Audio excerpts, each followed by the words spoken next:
Hi, this video is going to be about graphs of exponential functions. Now, if we have a function y equals to e to the power of x and we take few negative and positive values of x and we plot the points, we are going to get the shape of an exponential function like this, where e to the power of 0 is 1. So the intercept, the graph of e to the power of x intercepts the y-axis at 0, 1. And e to the power of x is greater than 0 for all values of x. No matter whether if the values of x are negative or positive, the y values or the values for e to the power of x lies above the x-axis. So e to the power of x is always going to be greater than 0 for all values of x. Now, as x approaches negative infinity, which means that if the value of x reduces down to negative infinity, we can observe that the graph approaches 0. And as the value of x approaches a very large value, which means positive infinity, then we can observe that the graph of e to the power of x also approaches an infinite value. Now we are going to be looking at the different variations of the exponential graphs. First, we are going to be discussing graphs of e to the power of kx. Now, where k can be any number, any integer or any fraction. It can be positive as well as negative. So first, let's consider k as a positive value.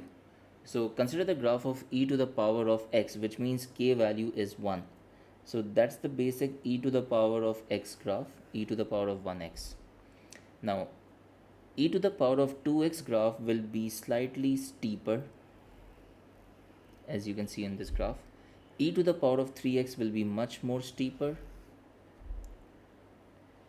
E to the power of minus x, e to the power of minus x graph would look like this. Still the y-intercept is going to be at 1. The values of e to the power of minus x are also above 0 for all values of x. E to the power of minus x is simply the reflection of the graph e to the power of x. E to the power of x in the line x equals to 0. So this graph and this graph are basically reflection of each other in the line x equals to 0. And e to the power of minus x, so what happens is that as the values of x increases to, let's say, a very large value, the function e to the power of minus x approaches 0.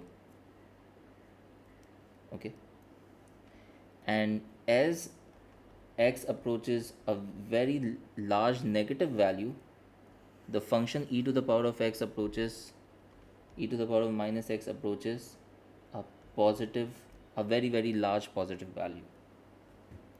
So again, now the difference between e to the power of minus x and e to the power of minus 2x is just going to be of the slope. E to the power of minus 2x graph is much steeper than e to the power of minus x, and e to the power of minus 3x graph is much steeper than e to the power of minus 2x. Now we are going to be discussing the graphs of the form k times e to the power of x. So consider the basic example of e to the power of x, where the coefficient of e to the power of x was 1. Now if we increase this value to, let's say, 5, so 5 times e to the power of x, to find the y-intercept, we are going to plug x as 0.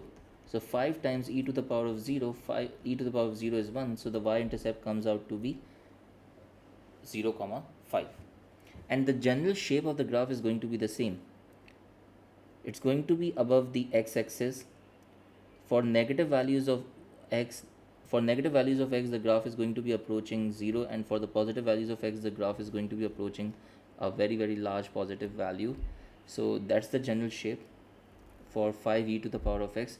The only difference is that now the graph is going to be steeper, and it's going to have a different y-intercept. If the k value would have been negative, then the graph would have been reflected in the x-axis, which is y equals to 0 line. So consider the graph of 5e to the power of x and minus 5e to the power of x. This time the y-intercept, if we have an equation y equals to minus 5 e to the power of x, so to find the y-intercept we are going to plug in x0 and the y-intercept is going to be minus 5. So that is 0 comma minus 5. So when this k value is negative, when the coefficient of e to the power of x is negative, we are going to be getting the graph of the exponential function below the x-axis.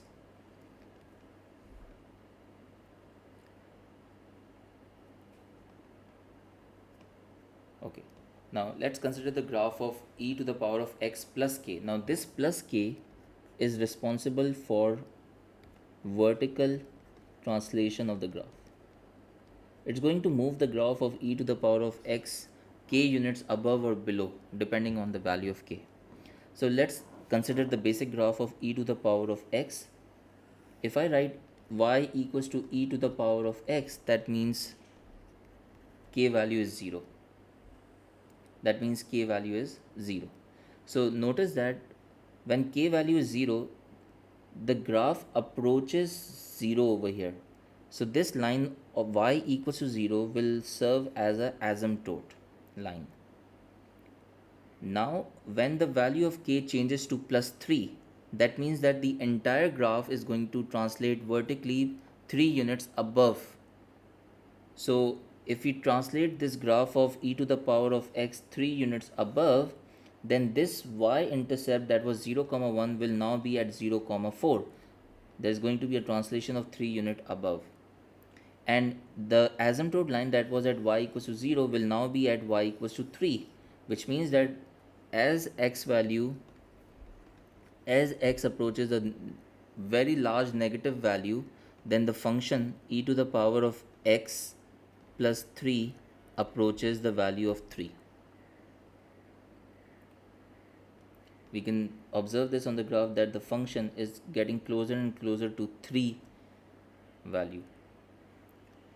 If the equation is y equals to e to the power of x minus 3, that means that the graph of e to the power of x will going to go down by 3 units.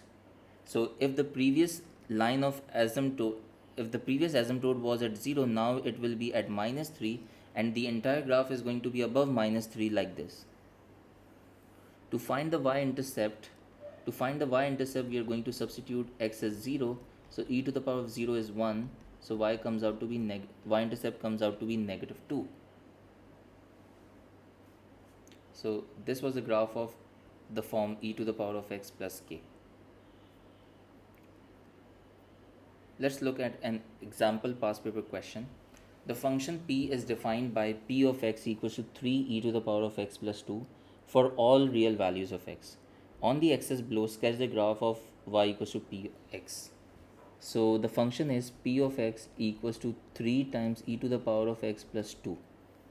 Now the exponential function e to the power of x is first being multiplied by 3 and then the entire graph is being shifted 2 units up.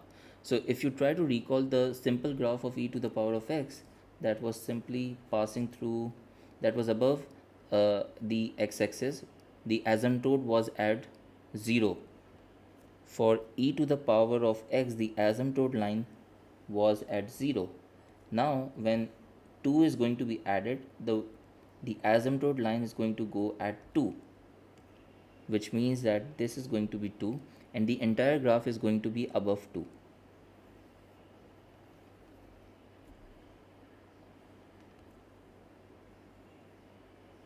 Something like this. Okay, now we need to find the y-intercept. To find the y-intercept, we are going to plug x as 0 in the function. E to the power of 0 is 1, so 3 plus 2, that is 5. So this point comes out to be 5. This is our graph for 3 e to the power of x plus 2. Thank you for watching this video.